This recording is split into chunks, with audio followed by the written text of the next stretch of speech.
Now, streaming live, this is KSLA News Now.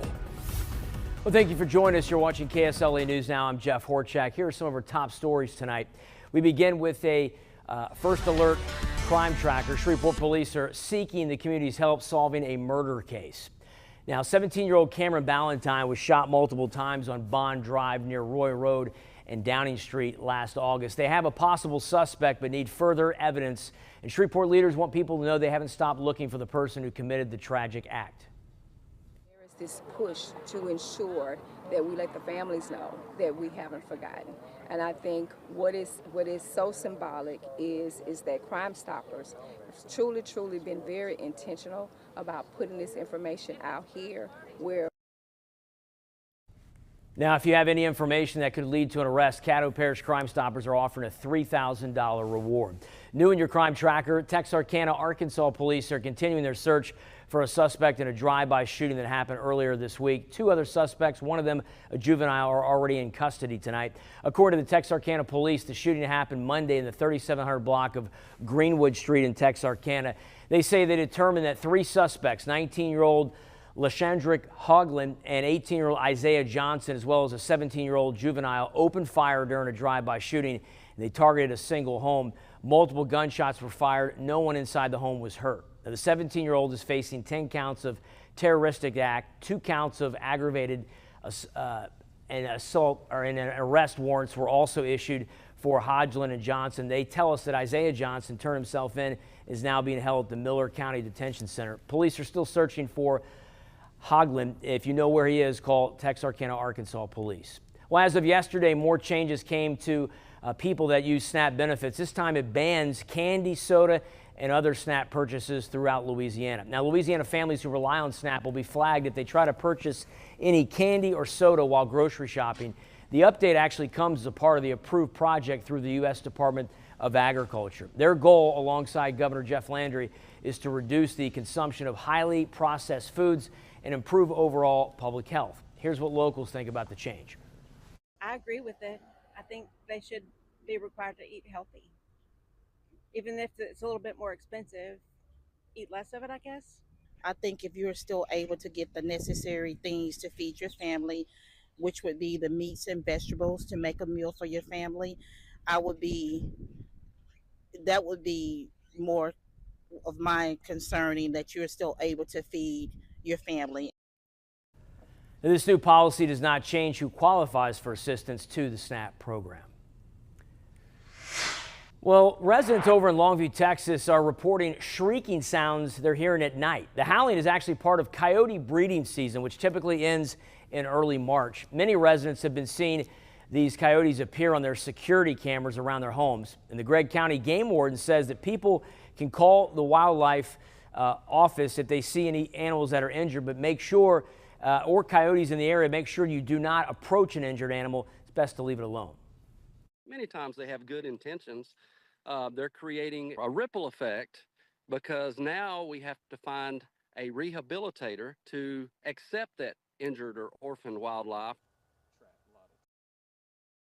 The executive director with the Longview Animal Care and Adoption Center says to keep a close eye on all your small dogs and cats. She also says that some fences will not keep coyotes out. Coyotes are known to be able to jump 6 to 8 feet in the air.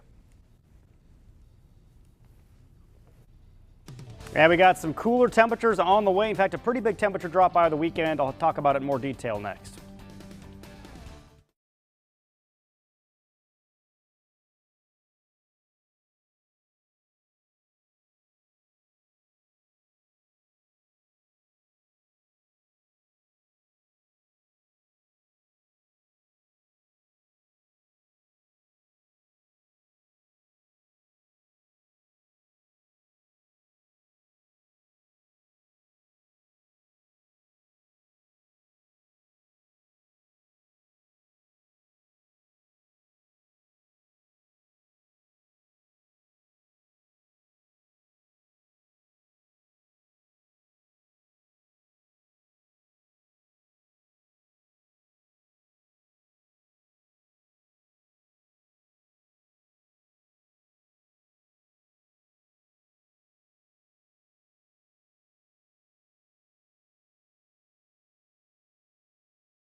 Now, KSLA First Alert Weather. And after a very warm day today, we're going to see a mild evening, and then temperatures will start to drop later on. So that's our big forecast headline, is that we have a big temperature drop on the way. Highs only in the 60s for Friday. We were in the 80s today, so that's about a 20-degree temperature drop. Even colder at night. We're talking 30s for overnight lows starting Saturday night, and then that's going to last through Sunday night and Monday night. So 3 consecutive nights where we'll see the temperatures dropping into the 30s at night, and then very little rainfall expected. We could see a few showers out there tomorrow, but all in all, it's a dry forecast, and that drought is likely going to get even worse as we head through the next several days. So that's not good. Next several weeks, I should say. All right, so temperatures right now still really mild.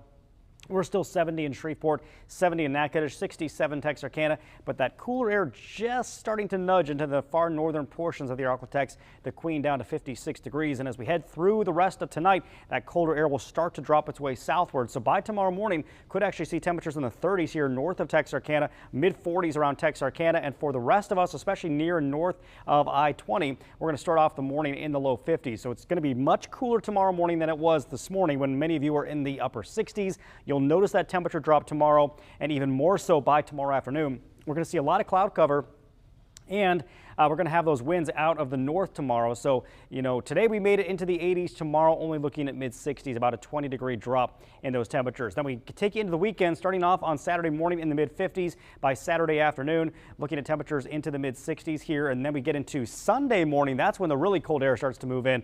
And that's when we're going to see overnight temperatures in the 30s and even below freezing up in the northern portions of the Arklatex. Here's a look at future track. We'll take you into your Friday. Starting off the day, mostly cloudy, especially along and south of I-20. Clouds will lift their way northward throughout the day.